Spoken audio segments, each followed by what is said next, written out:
नमस्कार. महाराष्ट्र देशा या विशेष कार्यक्रमामध्ये तुम्हा सगळ्यांचं मनापासून स्वागत आहे.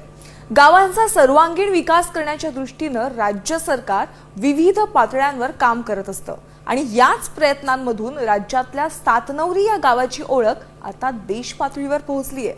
ती कशी ते पाहूयात. नागपूर जिल्ह्यातील सातनवरी हे जवळपास 1800 लोकवस्तीचं गाव.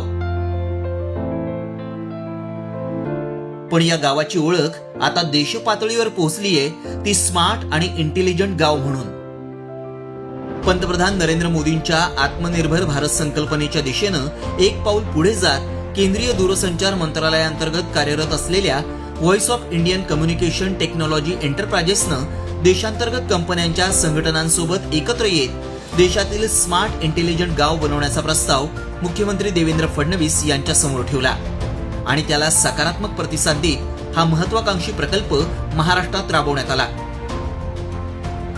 आत्मनिर्भर भारत विदेशावर अवलंबून असलेला भारत नाही, आपल्या देशातल्या वस्तू वापरणारा भारत, ते स्वप्नही पूर्ण होणार होतं. आणि म्हणून लगेच आम्ही त्यांना सांगितलं, पायलट प्रोजेक्ट तुम्ही हातामध्ये घ्या.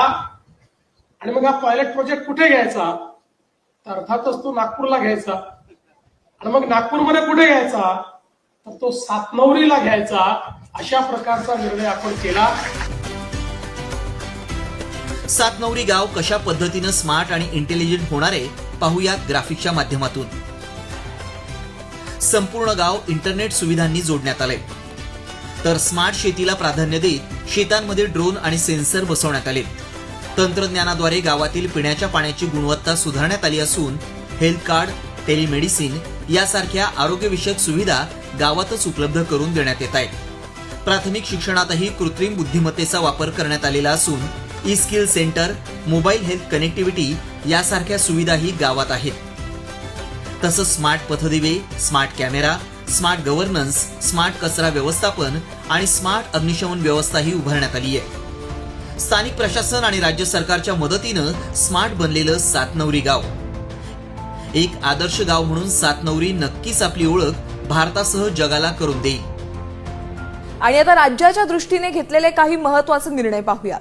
राज्यामध्ये गुंतवणुकी संदर्भात 17 करार करण्यात आलेत आणि यातून जवळपास 34,000 कोटी रुपयांची गुंतवणूक करण्यात येणार आहे. त्याचबरोबर 33,000 रोजगार निर्मिती होणार आहे. मुख्यमंत्री देवेंद्र फडणवीस आणि उद्योग व मराठी भाषा विभाग मंत्री उदय सामंत यांच्या उपस्थितीमध्ये हे सामंजस्य करार करण्यात आलेत. 5 करार हे उत्तर महाराष्ट्रामध्ये आहेत, जवळपास 9,866 कोटी रुपयाचे. 5 करार हे पुणे विभागामध्ये त्या ठिकाणी होत आहेत, जवळपास 11,966 कोटी रुपयाची इन्व्हेस्टमेंट आहे. 6 करार हे विदर्भामध्ये होत आहेत, जे 11,642 कोटी रुपयाचे आहेत. आणि गडचिरोली, चंद्रपूर आणि नागपूर या भागामध्ये ही इन्व्हेस्टमेंट होणार आहे. वळूयात पुढच्या बातमीकडे. गणेशोत्सवात नागरिकांच्या आरोग्याची काळजी घेण्याच्या दृष्टीनं मुख्यमंत्री सहायता निधी व धर्मादाय रुग्णालय मदत कक्षानं श्री गणेश आरोग्याचा हा नवीन उपक्रम सुरू केलाय. मुख्यमंत्री देवेंद्र फडणवीस यांच्या संकल्पनेतनं संपूर्ण महाराष्ट्रातील 36 जिल्ह्यांमध्ये या उपक्रमाअंतर्गत मोफत आरोग्य तपासणी शिबिरं आयोजित केली जात आहेत.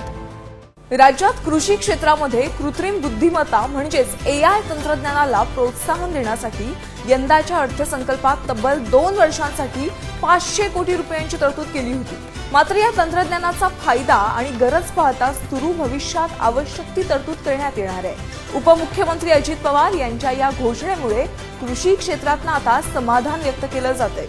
नगर विकास विभागातर्फे 17 सप्टेंबर ते 2 ऑक्टोबर स्वच्छता ही सेवा हा पंधरवडा राबवण्यात येणार आहे. आणि या दृष्टीनं मुंबई शहर आणि उपनगरामध्ये डीप क्लीन ड्राईव्ह या सार्वजनिक शौचालयाच्या परिसराचं सुशोभीकरण यांसारखे विविध उपक्रम राबवले जाणार आहेत. महाराष्ट्र शासनाच्या वतीनं 25 ऑगस्ट रोजी संजीवनी ब्लड ग्रुप रजिस्ट्री ॲपचं उद्घाटन आरोग्यमंत्री प्रकाश आंबेडकर यांच्या हस्ते झालं. या ॲपचं मुख्य उद्दिष्ट रक्त गरजू आणि रक्तदाते यांना एकाच डिजिटल प्लॅटफॉर्मवर आणणं, आपत्कालीन परिस्थितीमध्ये तत्काळ रक्त उपलब्ध करून देणं आणि राज्यभरातील रक्तदान चळवळीला गती देणं आहे. महाराष्ट्र देशा या विशेष कार्यक्रमामध्ये पुन्हा भेटूयात. तोपर्यंत नमस्कार.